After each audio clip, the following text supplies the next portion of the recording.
to try and take this record that has stood for 16 years. Joshua Cheptegei.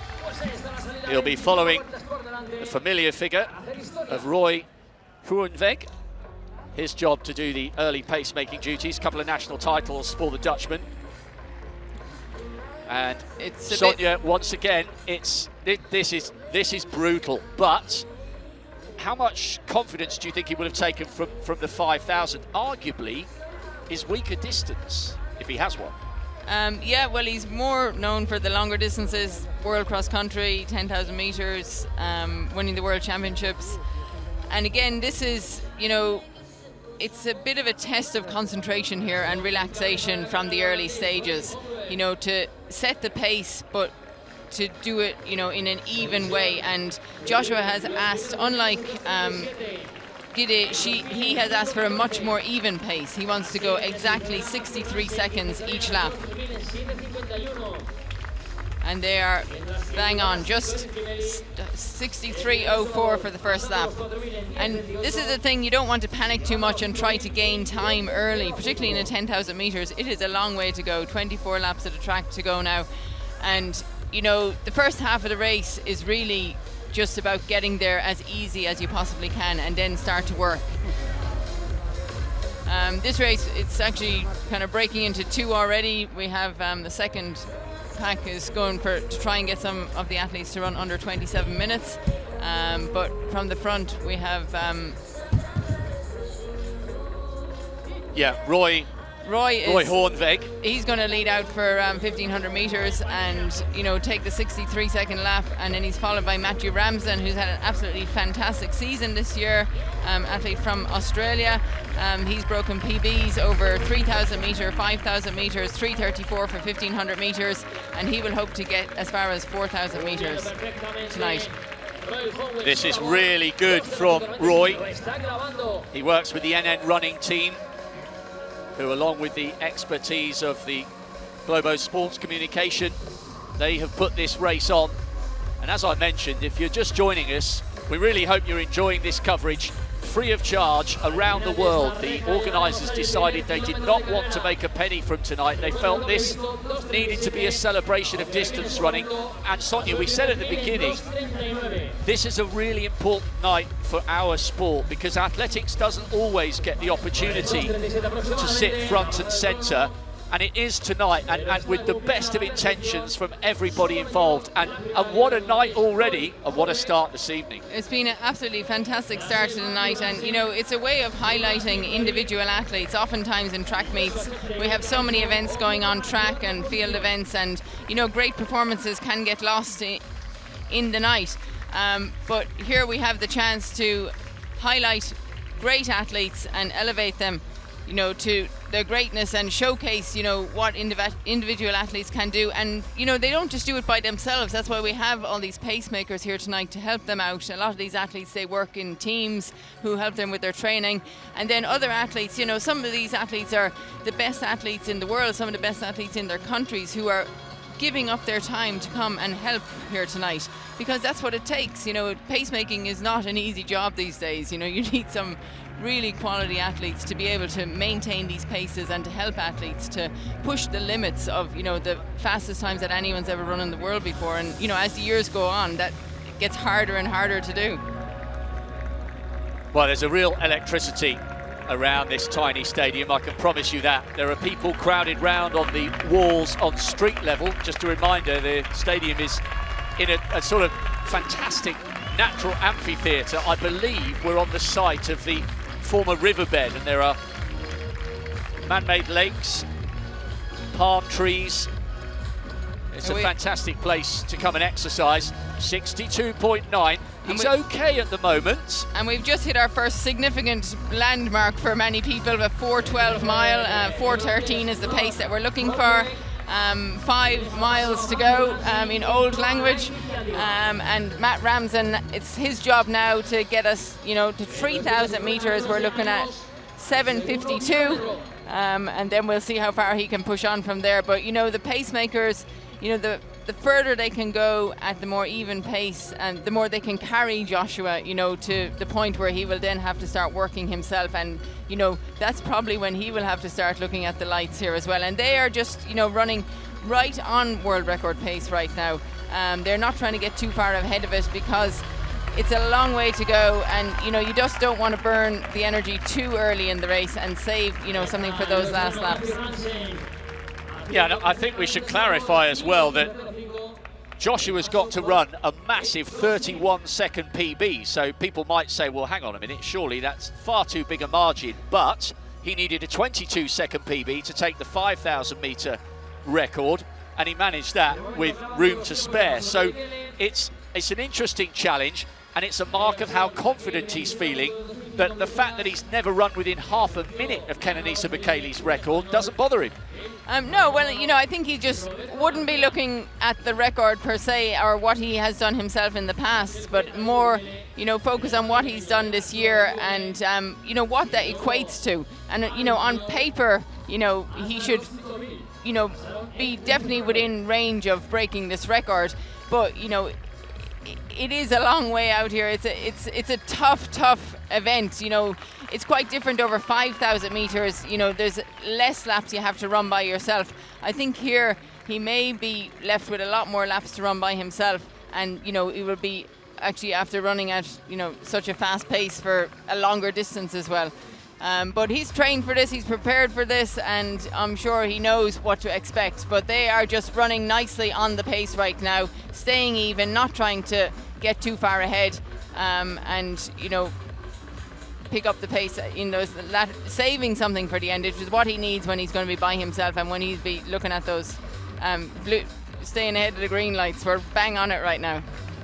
Yes, he's going to have to answer some savage questions. I was talking to his coach, Adi Ruta, had a fascinating hour with him the other day in the team hotel, and he was saying that Joshua has a massive appetite for pain, and that's what he needs. He says, I don't really need to equip him with any mental tools to try and cope with the pain. He's just born with a gift to take punishment, and that's what he's going to need to be able to do tonight. Absolutely, and he's got Nicholas Kipkorir here waiting to take over from Matt Ramsden once they get past 3,500 meters. And he has actually got the fastest time in the world this year for 10,000 meters at 26:58. Just a few weeks ago. So he knows what it's like to go the full distance. So he'll be aiming to run a little bit quicker than he's run just a few weeks ago, and help Joshua to get to a point where he's confident that he can take it home. Matt Ramsden's done a good job here. 7:52. They are absolutely bang on world record pace at the moment. There's Roy Hoenvig just in the foreground. He'll be delighted with what he's seeing so far. There's such a spirit of generosity amongst distance runners, which sounds like a cliche, but these guys and the men and women in the crowd who've run a 5,000 and 10,000 at whatever pace, they know this hurts. And you just have to look at how hard Ramsden is working here. You know, he's just got himself an extra 200 meters there, and that's just 1/3 into the race. You know, there's still a long way to go here. Joshua is looking pretty relaxed. Nicholas is also looking relaxed, and that is what you have to maintain for as long as possible into the race, because it's, you know, the laps are adding up here and they are on pace. But I agree with you, he needs Nicholas to keep going as long as he possibly can. They've actually moved a little further up the trail of green lights. It's 5 in total, and then the front of the blue lights is set at 8 meters in front of world record pace to help the pacemakers. But Kipkorir Kameli, to use both of his surnames, he's a 12:51 man.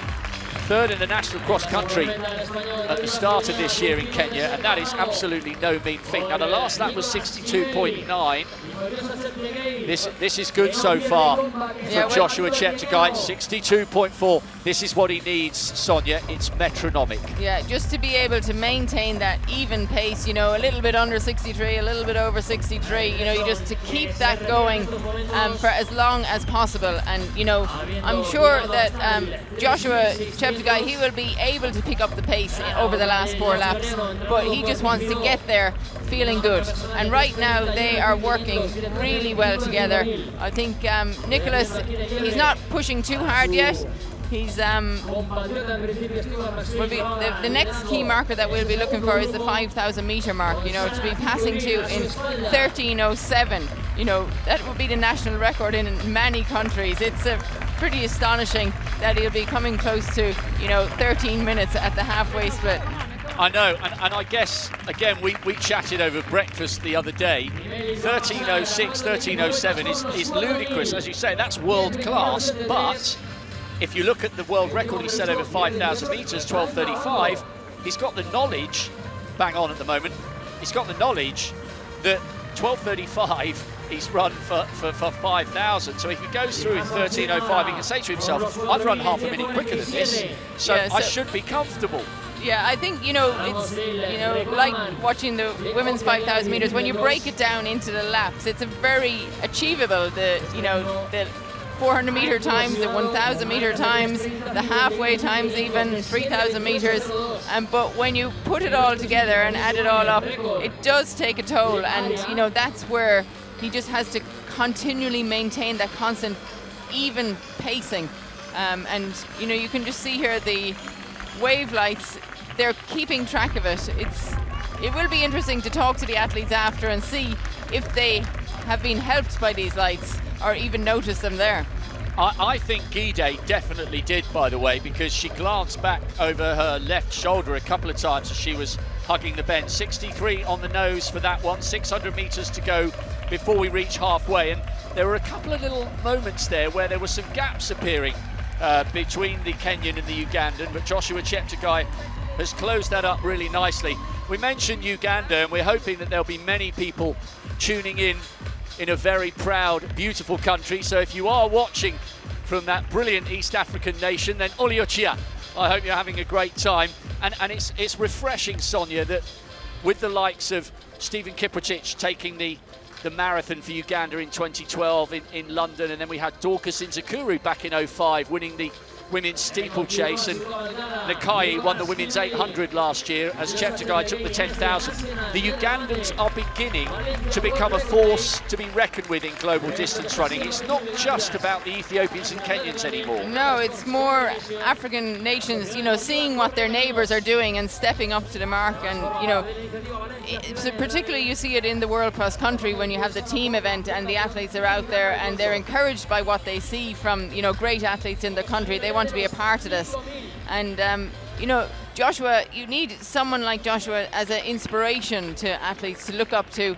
And you know, he's doing it that just tonight. Now he's really looks like he's sitting in the back pocket of Nicholas Kipkorir tonight, and he's as close as can be there now. I just wonder if he had 13:07, 73. That is bang on, you know, exactly what they need at halfway. You know, to run the same again will be the world record. So just to maintain this even pace and be able to pick it up, but it looks like he's going to have to go a long way, a long run for home right now. It's going to be 12 laps for Joshua Cheptegei. Yes, is the by Kenyan himself. Is he going to stop? I think he's just about had enough. This is the loneliness now of the long distance runner. Nicholas Kipkorir Kameli is carrying on, but his duties of towing Joshua Cheptegei around to a world record have come to an end.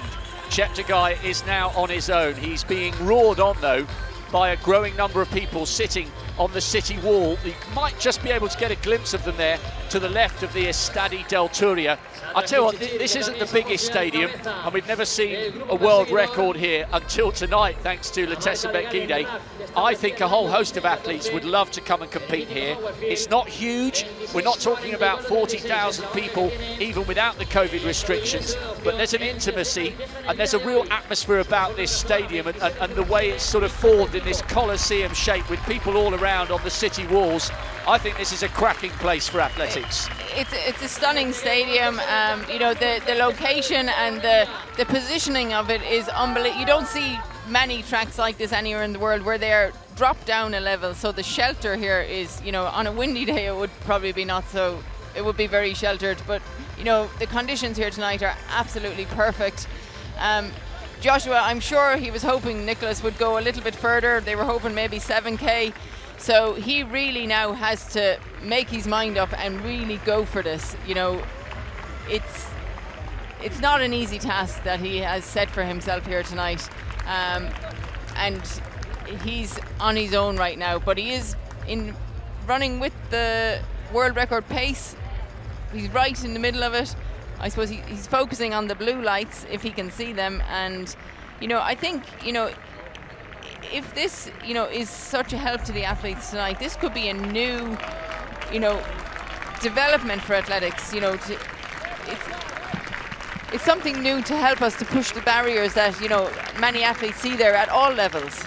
And you know what? I just noticed a little, almost imperceptible acceleration there, because I think he sensed that this is getting a little bit tight. It's only half a second or so, but he's still looking okay at the moment. He's got to keep hammering these laps out. So much effort, so much work with Adi Ruta in Uganda. And I think it's really brave of him to have won the World Junior title and then gone over to a big training group in Kenya and got in touch with Global and got in touch with NN Running and said, look, this isn't really working for me. I'm happy to hurt myself. I'm not after an easy ride. But some of these long 40K runs that these older marathon runners are doing, and he was a teenager at the time, they're not working for me and my body's not reacting. I want to go home. Can you help me find a coach who can work with me back in Uganda? Because that's where I think I can get the best out of myself. And boy, oh boy, did that turn out to be a great decision, because since then, he's added the World Senior title, the cross-country title, and a world record, called the world best, over 15K. So that gives you the impression, Sonia, this guy has got maturity and he's got emotional intelligence as well as a racing brain. He understands what he needs to get to the top. He does, and that when you get that positive feedback and, you know, you set goals and targets for yourself and you achieve them, then you get a lot of momentum into, you know, the training that you're doing, the racing that you're doing.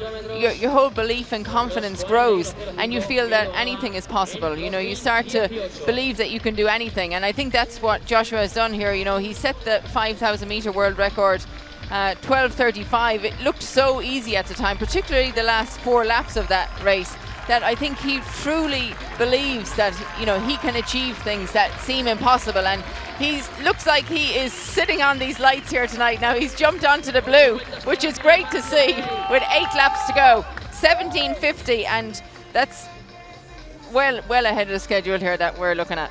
62.5 for that lap, and that may be the reason why he is on the blue lights, which, remember, are indicative of the pacemakers being 7 or 8 meters ahead of world record pace. He's trying to achieve something really special here.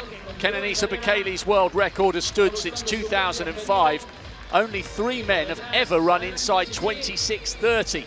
Bekele obviously with the world record, and the legendary cross-country runner Paul Turgat setting the world record, and Haile Gebrselassie as well. And he's picking up again here. He's giving himself some room for error towards the end of the race. It's a glittering list of men to have run under 26:30, and he's giving himself a great chance of joining them. He has, and he once again has hit one of his target times over on the back straight with 7 laps to go, so just under 3,000 meters to go here. And now he is definitely within the range that, you know, it starts to feel easy when you're in the single digits.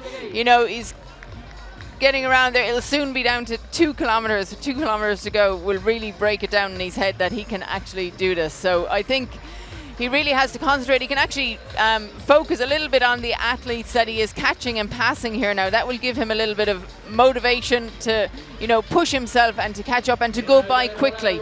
And, you know, while also maintaining contact with the pace here. And I'm sure he will be keeping an eye on the clock every time he comes around. If you're a fan of the history of great sport, then what about the list of names he's trying to join as a 10,000 metre world record holder? Emil Zatopek first broke the 6.25 mile world best in Ostrava. There's a statue of him there. I was there for the Continental Cup and had a photo beneath it back in 1949. Then you move into the 60s. The legendary Australian distance runner Ron Clark, who got a bronze in 64 and then famously needed oxygen at the high altitude of 68. He's been a world record holder. Lassie Viren in the 70s, a 4-time Olympic champion, did the double in 72 and 76.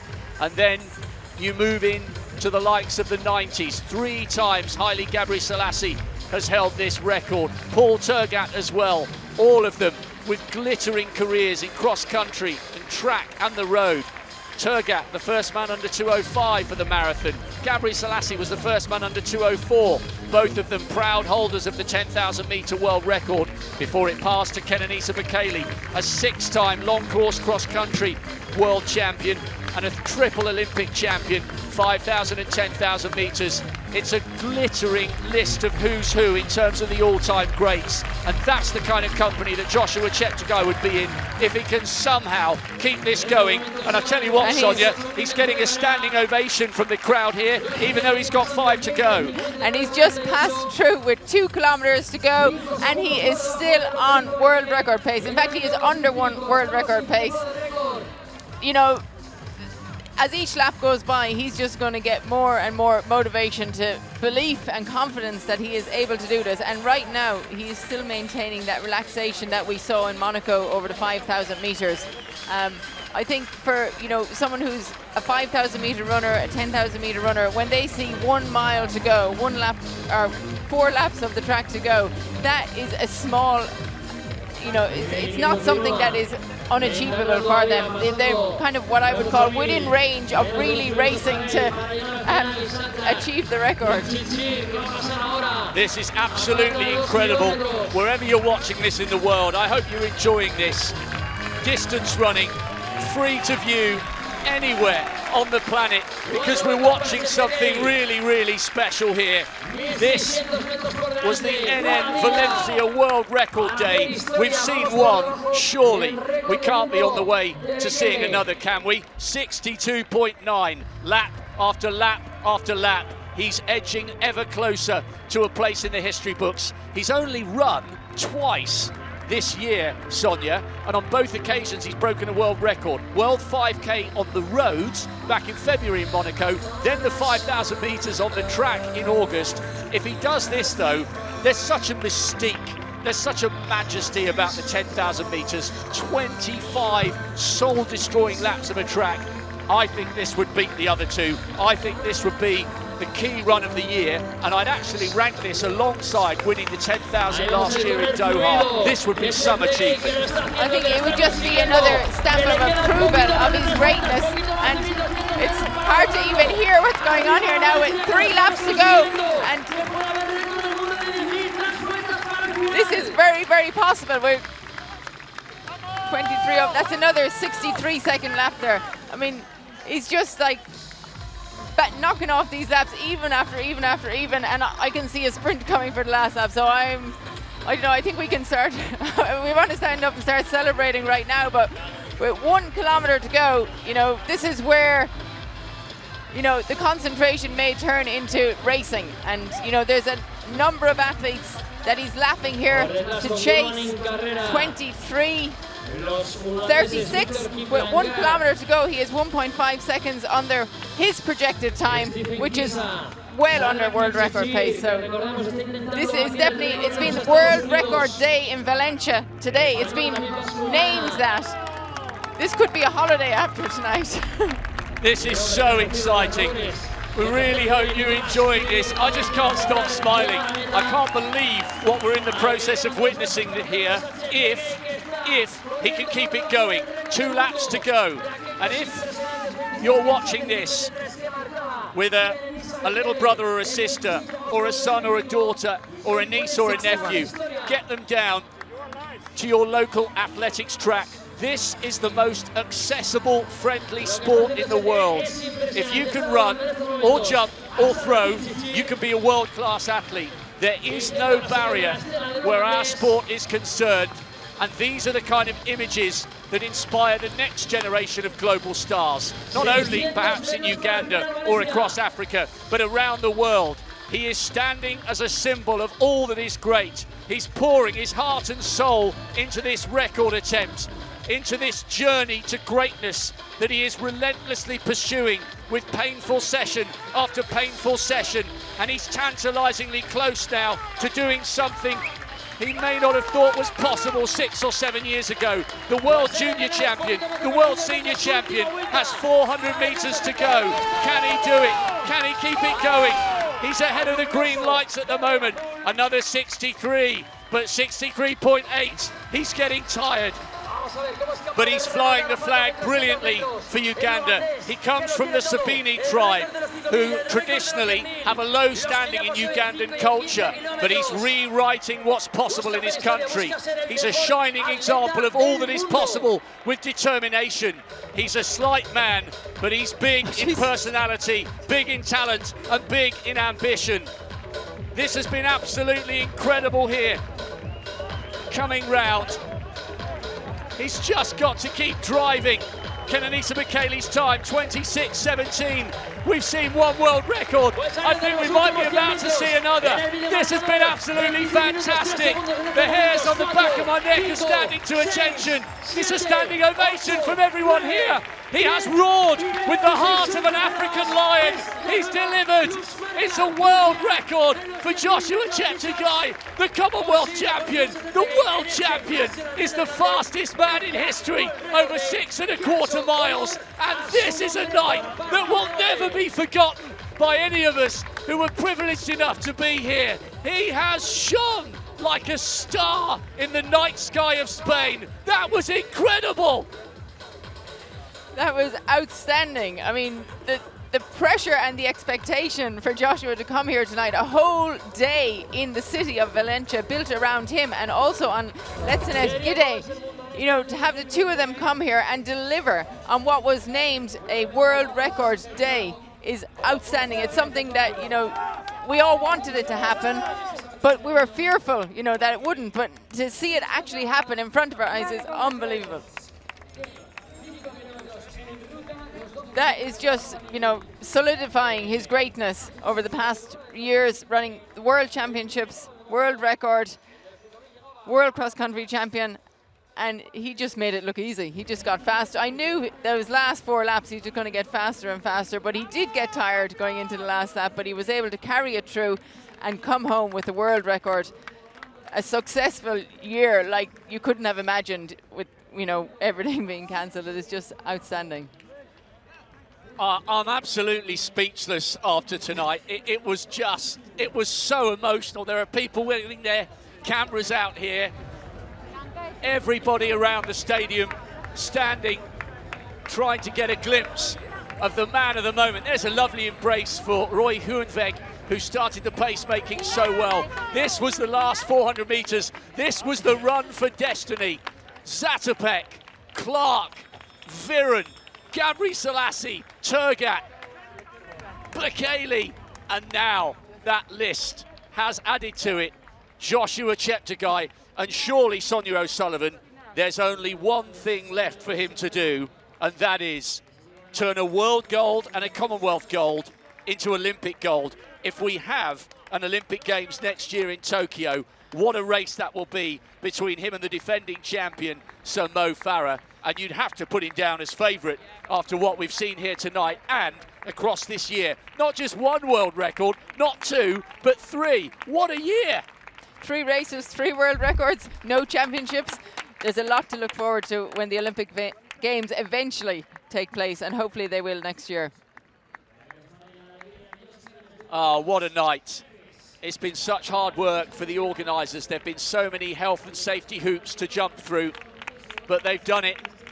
And Joshua is just about getting his breath back. He's heading over shortly to the former junior international high hurdler, Marlene Vink Rennings, who will very shortly have a word with him. Has he got enough breath back? I think he has. Joshua Cheptegei getting in position on our socially distanced microphone. Let's hear from the man of the moment. Joshua, congratulations. This is an amazing performance. Can you tell us how you feel? Yeah. First of all, of course, you know, I wanted to live to the expectation of Valencia, the theme which was Valencia World Record Day. So it feels really well to me that I fulfill my dream. You have shown many amazing performances. What is this performance? What does it mean to you? I think it means something great to me. You know, we are trying to write history into the track again. People, of course, we want to make people to know that the track is still exciting, and we want to give it all, you know, and so that the sports lovers in the world can have the benefit of the time by seeing us, you know. And what does it mean in this year of COVID? You know, we live in a difficult situation now with COVID, but this event can still give us joy, can still give us hope for tomorrow. Knowing that we need to take precautions to defeat the virus, we need to be careful, we don't need to be reckless again, and for sure the world will return back to normal. It will not be any soon because most of the people are not following the precautions and the SOP. So we need to tell them again that we want to get back to normal, and the best way we can do that is when all of us get concerned about coming back to normal. You said in your press conference that you want to be the greatest. Does this bring you closer? I think this is just like it lays a foundation of what can still happen and what I want to achieve in the years to come. Thank you very much, Joshua, and please celebrate tonight this beautiful world record. Thank you, fans. Thank you, guys. Thank you for the support. Thank you. What a talismanic figure he is turning out to be for this great sport of athletics, proudly taking the Ugandan flag. We can hardly believe, Sonia O'Sullivan and I, what we've seen tonight. We just can't stop smiling and laughing. It's been absolutely incredible. This Stadi del Turia has borne witness here to not just one world record, but two. Unbelievable.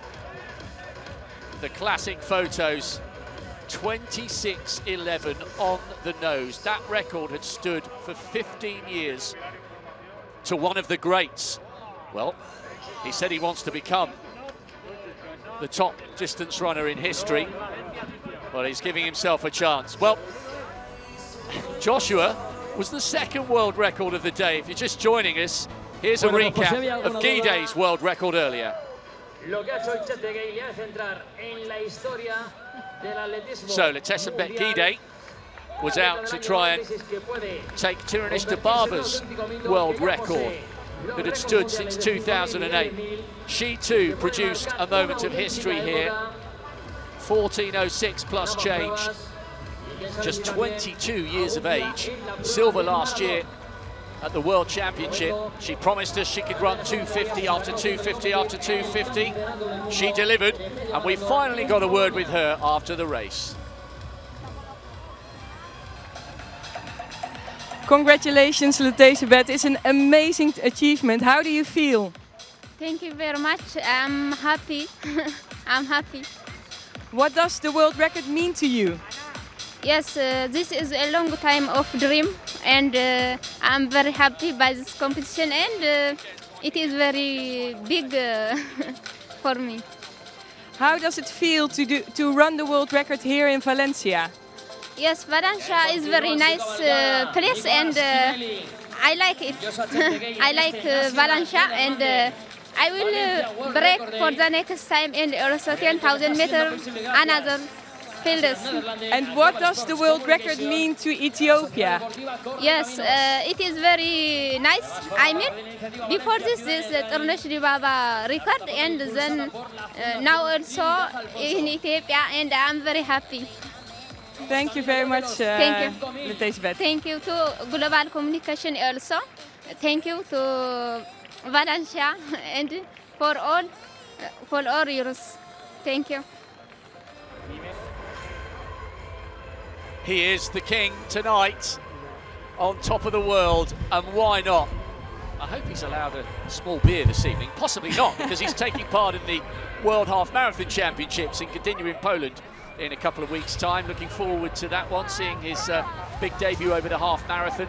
But what a night. Sonia, your reflections on an extraordinary hour for distance running and for athletics. Absolutely extraordinary. It's been such a special evening. I can't possibly have imagined that this was going to happen tonight. You know, you set these things up, you build them up, but you know, there's always that, you know, uncertainty of what's actually going to happen when the athletes line up and race, because you know, you just don't know. But to have the results there tonight, to have those two fantastic races, it will be the most memorable night for the times that we're living in at the moment. For anybody who was able to be here tonight to witness it live in the stadium, up on the walls outside the stadium, I think they will remember this for the rest of their lives. And they will all be supporting Joshua at the Olympics next year. And Lieutenant Gide also, of course. Yeah, I totally agree. There's something just really honest and likeable about Joshua Cheptegei. He says he wants to change the course of secondary education in his country. He's got big ambitions, and not just within the framework of distance running. The last 50 metres, he stuck out his tongue. He promised he'd deliver. He's raced 3 times this year and broken the world record on every single occasion. He will be the toast of Uganda tonight and tomorrow. And when he eventually gets home, there will be the most almighty socially distanced party. We really hope you've enjoyed the action tonight from Estadi del Turia. 2 proud Africans are sitting on top of the world. Kenenisa Bekele and Joshua Cheptegei have delivered a night none of us will ever forget. Thanks ever so much for your company. See you next time. Goodbye.